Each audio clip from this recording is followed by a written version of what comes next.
नमस्कार, मैं निकेत कुमार। आप देख रहे हैं तिरहुत न्यूज। कल शुक्रवार को चुनाव आयोग ने बिहार विधानसभा चुनाव को 29 नवंबर से पहले संपन्न कर देने का निर्देश जारी किया। ऐसे में सभी राजनीतिक पार्टियां की जो सरगर्मी है, राजनीतिक सरगर्मी है, वो काफ़ी तेज हो चुकी है और दल बदल का प्रक्रिया भी चालू है। इसी बीच हमारे साथ मौजूद हुए हैं लालगंज विधानसभा के पूर्व विधायक केदारनाथ प्रसाद। जी हाँ, और एक बार फिर से ये लालगंज विधानसभा में चुनाव लड़ने के लिए ताल ठोक रहे हैं। तो हम सबसे पहले सर स्वागत करते हैं आपका हमारे चैनल में। और बताइए सर, क्या रणनीति है सर आपकी चुनाव में उतरने के लिए? स्वागत है आपके इस विचारधारा को। जनहित में आपने जो तिरहुत न्यूज से यह संदेश देने का प्रयास किया है वह सराहनीय है। मैं आपको बता दूं कि चुनाव की राजनीति पहले से और अब में बहुत फर्क हो चुका है। जब हम लोग चुनाव लड़े थे तो जनता के सहमति से हम लोग वहाँ विजयी हुए थे। उस समय लालू जी हम लोगों के नेता थे, आज भी हैं, कल भी रहेंगे। परंतु अन्य पार्टियों की जो इस समय परिवेश हो गई है, कार्यकर्ताओं की मान घट गई है, जनता की आवश्यकताओं की पूर्ति नहीं हो पा रही है। हमारे ही क्षेत्र में 25 साल से लोग त्रस्त हैं। अन्य किसी भी पार्टी के उम्मीदवार जीत करके जाते हैं, फिर जनता के बीच नज़र नहीं आते हैं। इस परिप्रेक्ष्य में वहाँ के लोगों की इच्छा और मेरी भी मानसिकता कि मैं सेवा करते हुए वहाँ के लोगों को इतना ज़्यादा प्रसन्नचित्त और विकास उन्मुख बनाया था कि आज उन लोगों की संतप्त परिस्थिति से मैं भी अपने को नहीं रोक पा रहा हूँ, उनकी सेवा करना चाहता हूँ। इसलिए मैं लालगंज चुनाव क्षेत्र से पुनः वापसी के साथ चुनाव जीतकर जनता की सेवा, दल की सेवा और प्रदेश की समुन्नत विकास का काम करने का संकल्प ले चुका हूँ। सर, जब आप वहाँ पर विधायक थे, जब आप विजयी हुए थे, तो सर आप अपने क्षेत्र में विकास का कौन सा काम किए थे सर?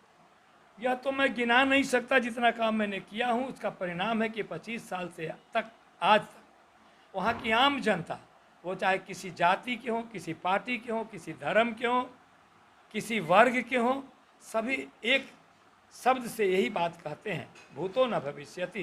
केदारनाथ 90 से 95 तक जो काम किए हैं वह सराहनीय हुआ है।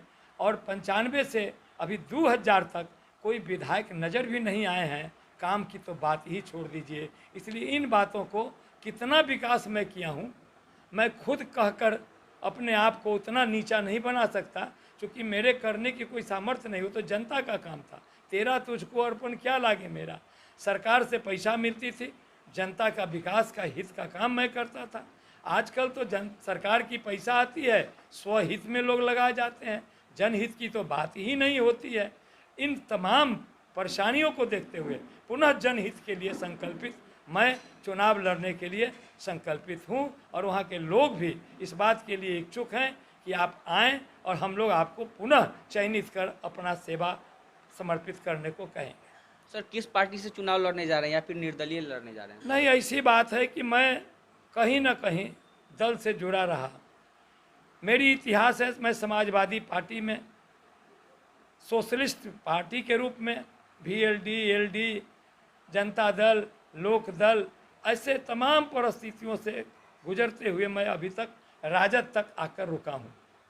समाजवादी पार्टी के मुलायम सिंह तक भी मैं रुका हूँ। परंतु मैं आज तक कांग्रेस में, भारतीय जनता पार्टी में, या नीतीश जी और रामविलास जी का जो गठबंधन है, ये लोग सब हम लोग के ही दल से निकल करके चले गए हैं अपने अपने निज हित के लिए। तो मैं ऐसा निज हित की बात चाहता नहीं हूँ। मैं राजद से ही चुनाव लड़ने की इच्छा रखता हूँ। अगर राजद की यह इच्छा समझ में आ गई कि जनता की आवश्यकता के मुताबिक केदारनाथ जी को ही टिकट देना अनिवार्य है, तो ये तो फिर पार्टी के नेता के ऊपर है, वो देंगे।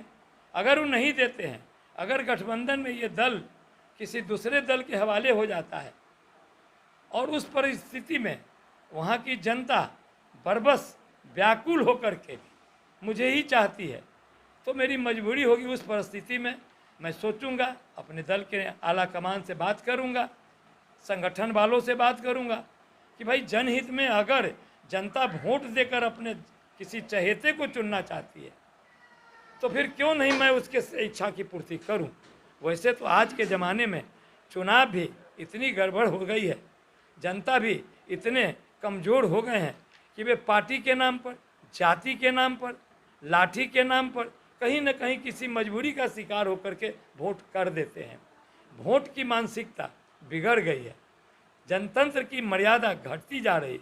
इन तमाम बातों को पुनः पूर्ववत सुरक्षित रखने के लिए, जनतंत्र की गरिमा को गौरवान्वित करने के लिए और जनता के हित के लिए मैं एकमात्र संकल्पित हूँ कि मैं कहीं से भी जनता, जनहित, राष्ट्रहित, दलहित से अलग नहीं, सबके विकास की समुन्नत कार्यक्रम को संकल्प लेकर मैं चल रहा हूँ। सर, तो आपको पूरा भरोसा है कि लालू जी आपको लालगंज विधानसभा से टिकट देंगे, क्योंकि सर और भी राजद के नेता है जो कि वहाँ से ताल ठोक रहे हैं चुनाव लड़ने के लिए। देखिए, जब चुनाव आती है ना, नेताओं की कमी नहीं रहती है। ताल ठोकने वाले पहलवान जब गांव में एक कुश्ती की डंका बजती है ना, तो छोटे बच्चे, बूढ़े, नौजवान, नौसिखुए सब के सब लंगूटा कंधे पर लेकर पहलवानी करने के लिए निकल पड़ते हैं। परंतु जब कुश्ती के मैदान में जब दांव पर पहलवान जब उतरता है अखाड़े पर, तब समझ में आती है। और जब जनता पीछे से ताल ठोकती है, वह जिसको चाहती है वही उसको जिता सकती है। ये सर्वोपरि है जनता। टिकट बांटने तक पार्टी के नेता सर्वोपरि हैं, परंतु वोट में जनता सर्वोपरि है। जनता जिसको चाहेगी, जिसको वोट देगी, वह जीतेगा।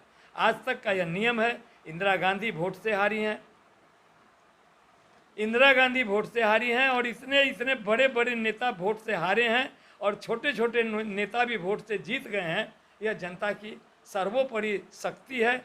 इसको हम कहीं से भी स्वीकार करते हैं, नकार नहीं सकते। सर, जब आप जनता के बीच में सर जाएंगे तो सर कौन सा मुद्दा लेकर जाएंगे कि जनता आपको वोट करेगी? नहीं, हमारे लालगंज की जनता के पास हमारे लिए कोई मुद्दा नहीं है। वो सभी मुद्दा को जानते हैं कि केदार ही एकमात्र ऐसा व्यक्ति है जो हमारे यहाँ सेवा 5 साल किया है। 25 साल में वैसा सेवा अभी तक किसी ने नहीं किया है। इसलिए हम केदार को फिर एक बार वापस चाहते हैं, और इसलिए केदार भी संकल्पित हैं कि वहाँ जाकर के उनकी इच्छा की मैं पूर्ति करूँ। सर, आप जिस क्षेत्र में चुनाव लड़ने जा रहे हैं वो मुन्ना शुक्ला का गढ़ माना जाता है, तो ऐसे में सर आपके सामने चुनौती होगी सर उनको हराना, इसके बारे में क्या देखिए, ऐसी कोई व्यक्तिगत बात आप कर दिए हैं।